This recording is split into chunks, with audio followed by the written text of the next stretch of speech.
There's a mirror you carry with you everywhere you go. Not the one in your bathroom or the polished glass you glance at before leaving the house.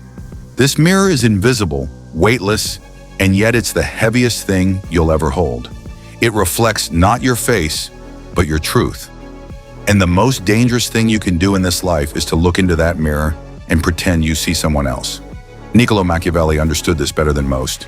History remembers him as the cold strategist, the ruthless political theorist who taught princes how to hold power without mercy.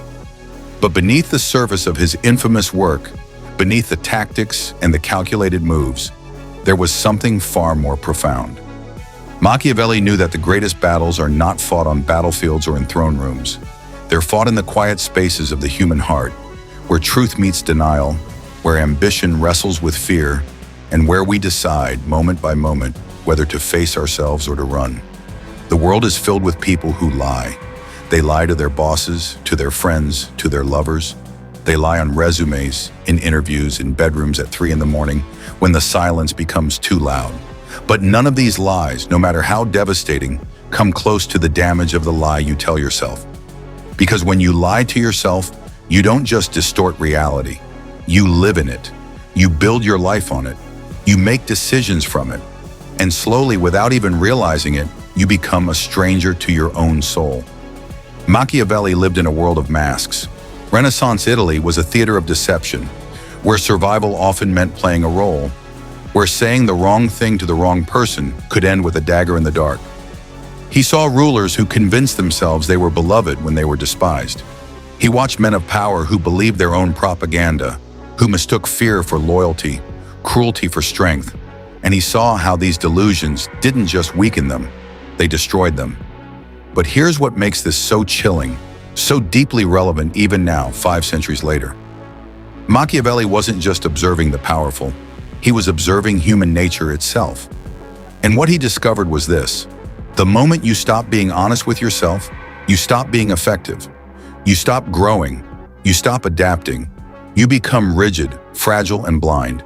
And in a world that never stops moving, blindness is a death sentence. Think about the last time you convinced yourself of something you knew, deep down, wasn't true.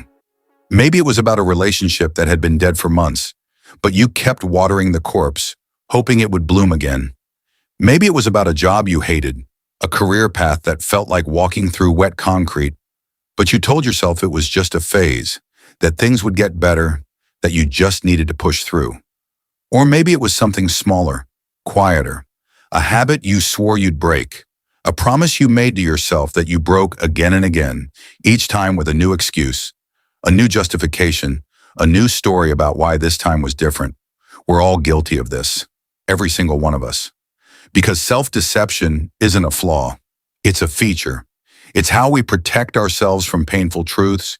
It's how we keep moving forward when reality feels too heavy to carry. But here's the trap.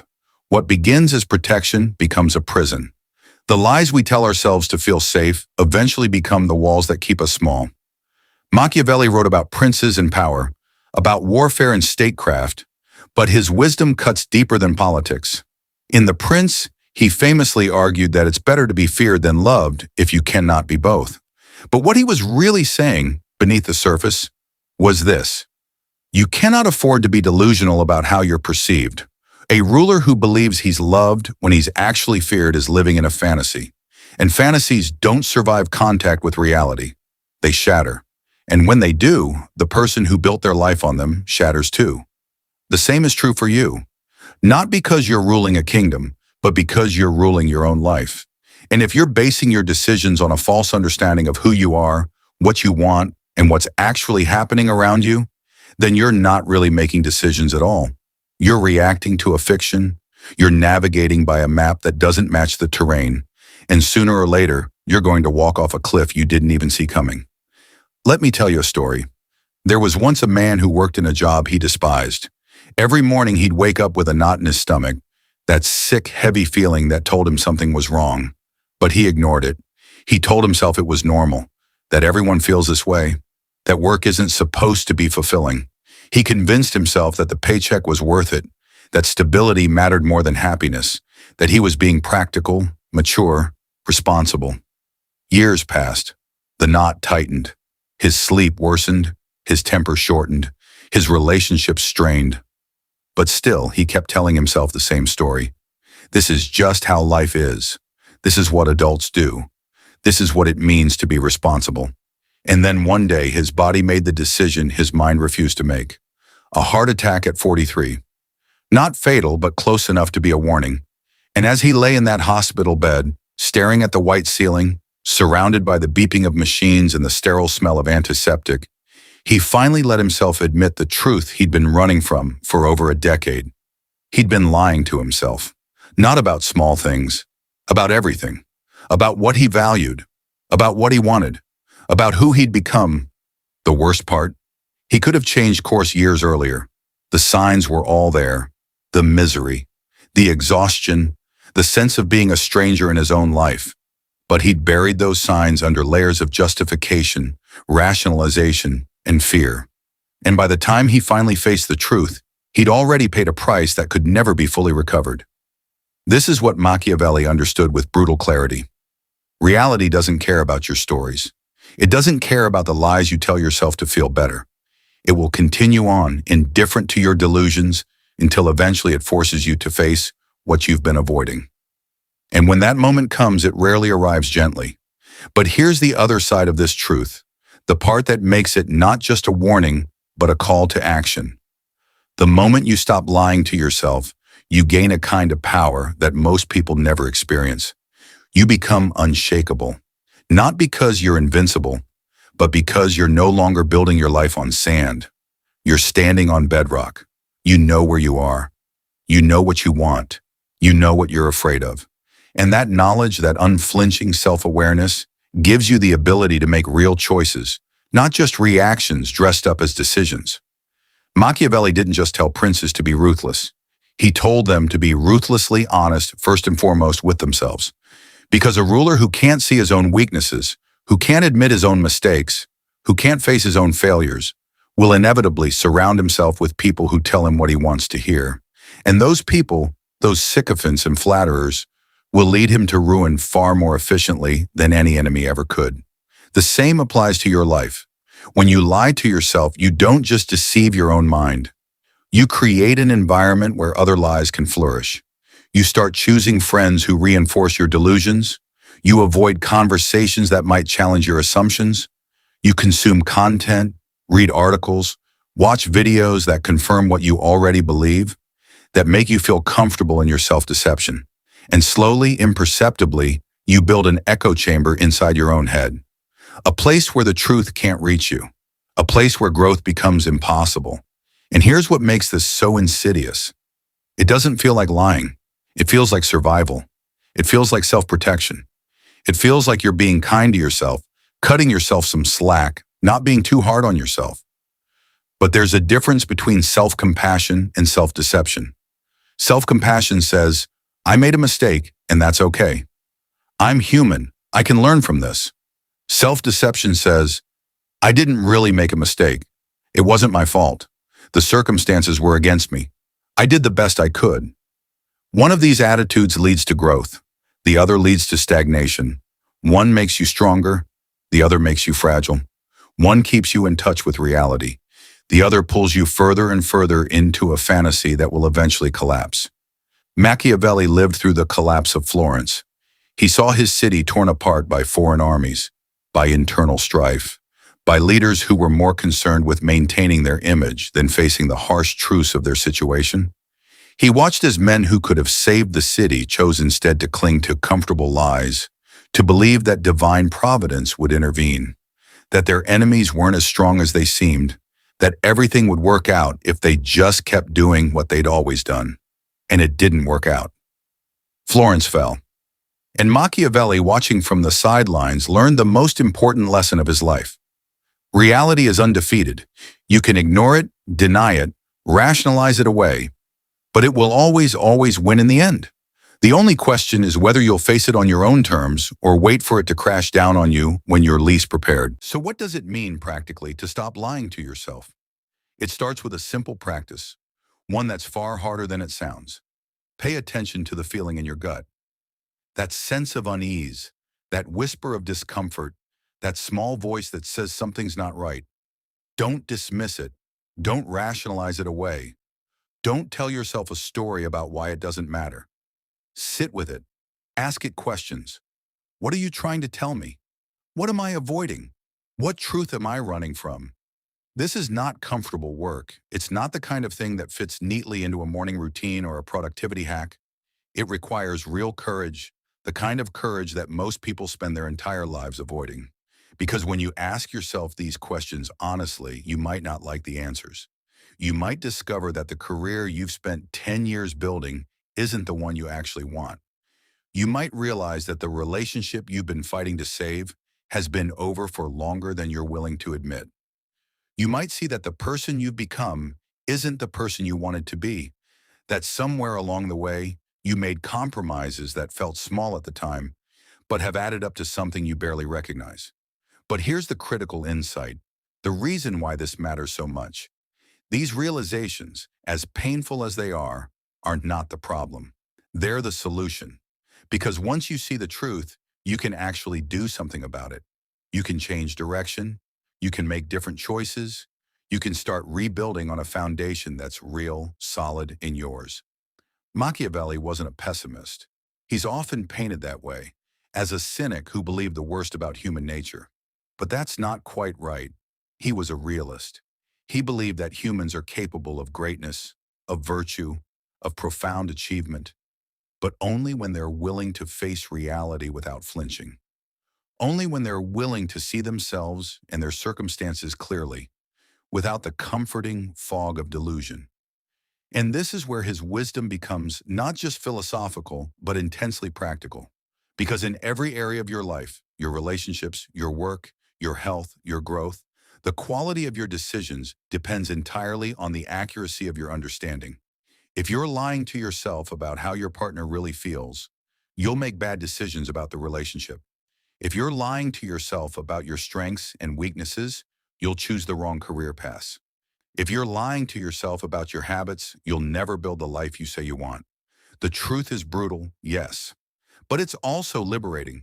Because once you stop spending energy maintaining a false narrative, once you stop defending a version of yourself that isn't real, you free up all that energy for something else. Actually living, actually growing, actually becoming the person you're capable of being. There's a moment that comes to everyone, though not everyone recognizes it when it arrives.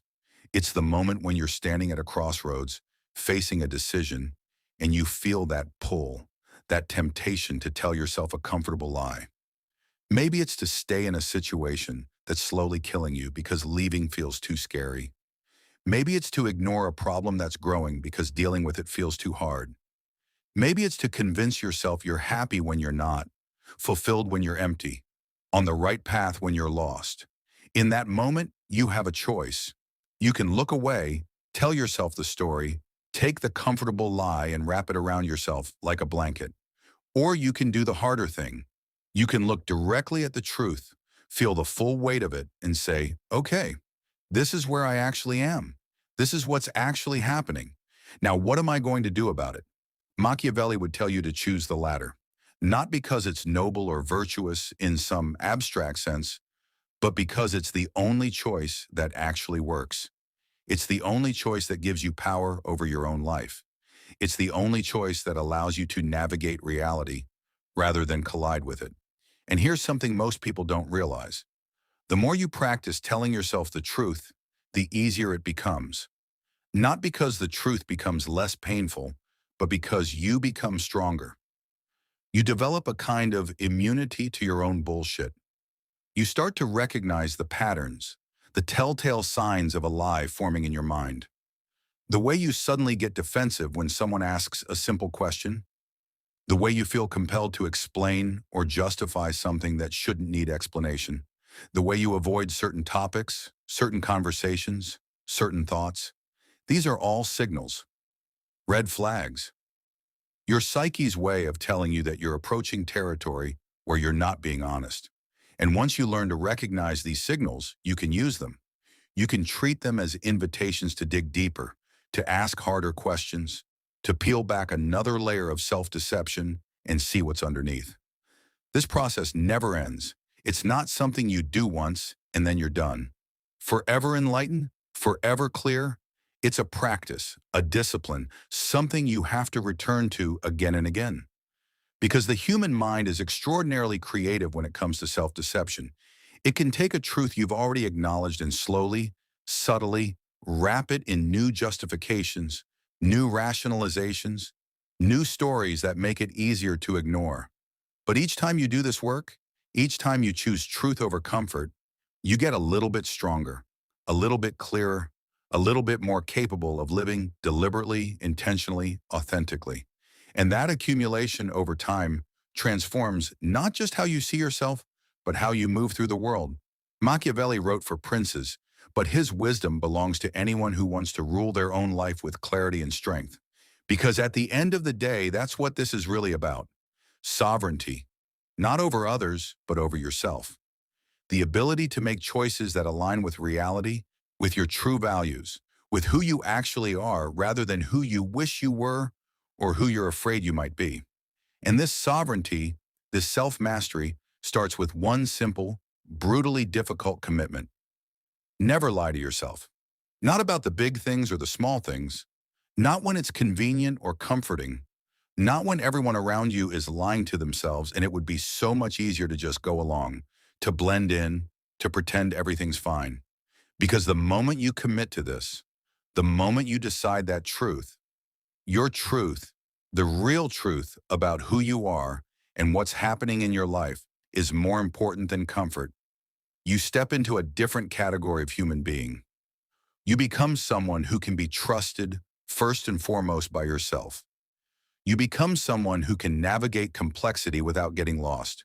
You become someone who can fail, learn, adapt, and grow because you're not wasting energy maintaining a fiction. This is what Machiavelli saw in the successful leaders of his time, the ones who didn't just survive but thrived. They weren't necessarily the most moral or the most beloved, but they were the most honest with themselves about what was required, about what they were capable of, about what reality was actually demanding of them. And that honesty gave them an edge that no amount of intelligence or charisma could replace. You might not be ruling a city-state or commanding an army, but you are the architect of your own life. Every day you make dozens of decisions, large and small, that shape your trajectory. And the quality of those decisions, the degree to which they actually serve you and move you toward the life you want, depends entirely on how clearly you see. So ask yourself, what am I lying to myself about right now? Where am I avoiding the truth because it's uncomfortable, because it would require change, because facing it would mean admitting I've been wrong? The answer to that question, whatever it is where your power lives. It's not in the comfortable fantasy, it's in the hard truth. And the moment you're willing to face it, to really look at it without flinching, without explaining it away, without softening it with excuses, that's the moment everything changes.